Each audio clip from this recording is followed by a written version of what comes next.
Assalamualaikum warahmatullahi wabarakatuh. Waalaikumsalam warahmatullahi wabarakatuh. Ya, perkenalkan Ustadz, nama saya Vivian Buhari, saya dari Manado. Jadi saya itu sebelumnya sudah pernah berumah tangga. Saya menikah di bulan Maret tahun 2023. Sebelum menikah saya itu sebenarnya nggak ada niat untuk mau menikah muda karena beberapa alasan dan trauma di hubungan masa lalu.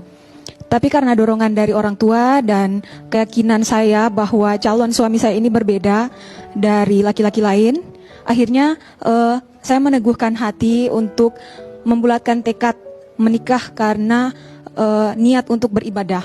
Awal pernikahan itu di bulan pertama saya langsung menjumpai masalah dalam rumah tangga saya. Di bulan pertama saya menemukan bahwa suami saya ternyata berjudi. Dimulai dari dia menjual mobil, dan hasil dari uang penjualan tersebut semuanya digunakan untuk bermain judi.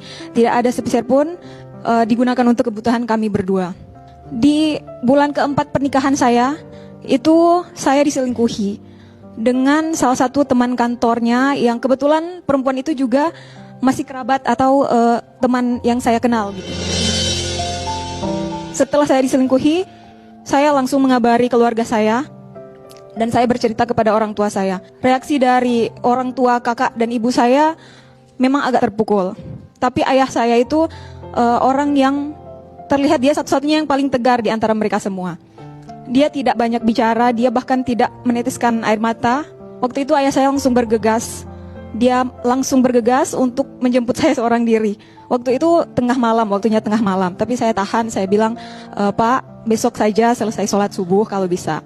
Besokannya itu ayah saya langsung datang menjemput saya. Dan dia menemani saya untuk hadir di kantor karena mantan suami dan selingkuhan ini mereka satu tempat kerja. Jadi saya membuat janji temu dengan kepala cabang mereka. Waktu itu ayah saya menemani saya. Dia menemani semua perjalanan saya, mulai dari saya terluka hari itu sampai saya mengurus gugatan cerai, menghadiri undangan dari pengadilan agama, dan bahkan ayah saya itu menjadi saksi ketika sidang perceraian. Perceraian saya itu sudah selesai diurus sekitar bulan April, tapi ayah saya meninggal di bulan Juli sebelum surat cerainya keluar. Kenangan paling besar yang tersimpan di hati saya itu ada saat dia mau mengantar saya kembali ke kota itu, kami sempat kecelakaan. Jadi mobil yang kami kendarai itu ditabrak oleh pengendara motor yang waktu itu. Sebelum kejadian itu, ayah saya menitipkan pesan. Mungkin karena memang dia orang yang agak kaku dalam berbicara, dia hanya bilang seperti ini. Dek, hidupnya santai aja, gak usah terlalu dipikirkan. Kemanapun kamu melangkah, Bapak pasti selalu ada di belakang kamu. Sekarang saya merasa benar-benar kehilangan. Jadi saya mau nanya Pak Ustadz, menurut Pak Ustadz, kalau saya meminta kepada Allah dengan sungguh-sungguh, akankah saya diberikan pasangan seperti almarhum ayah saya? Terima kasih. Cinta pertama anak perempuan itu ada pada sosok ayahnya. Maka juga jangan kaget, yang paling patah hati pertama kali ketika anak perempuan itu menikah biasanya adalah ayahnya. Dan ayah selalu berharap ketika anak perempuannya bertemu dengan sosok laki-laki yang kemudian menjadi pasangannya, dia berharap anak laki-laki ini punya sikap sebagaimana ayah mencintai anak perempuannya. Maka mohon maaf ya, untuk semua para suami, calon suami, ketika engkau melakukan ijab kabul dalam pernikahan, ketika ayah daripada istrimu mengatakan, saya nikahkan engkau dengan putri kesayanganku, bernama ini dengan mas kawin, ini dibayar tunai, maka saat kita mengambil janji dari situ, sesungguhnya kita sedang mengambil tanggung jawab yang besar, yang berpindah dari ayah kepada suaminya. Maka ketika engkau menyakiti hati istrimu, sesungguhnya engkau menyakiti hati keluarga, menyakiti kami para ayah, menyakiti kami yang hadir di situ. Bahkan lebih dari itu, melanggar janji suci kepada siapa? Allah Subhanahu wa Ta'ala. Tentu tidak mudah bagi Mbak Vin dan semua anak perempuan yang kehilangan sosok ayah.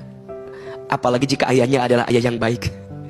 Jika ayahnya adalah ayah yang teladan, tentu ini adalah sesuatu yang harus punya hati yang lapang untuk melewati semuanya. Yang kedua, tidak ada yang salah kalau kita berharap punya pasangan seperti ayah kita yang baik. Malah kita harus seperti itu.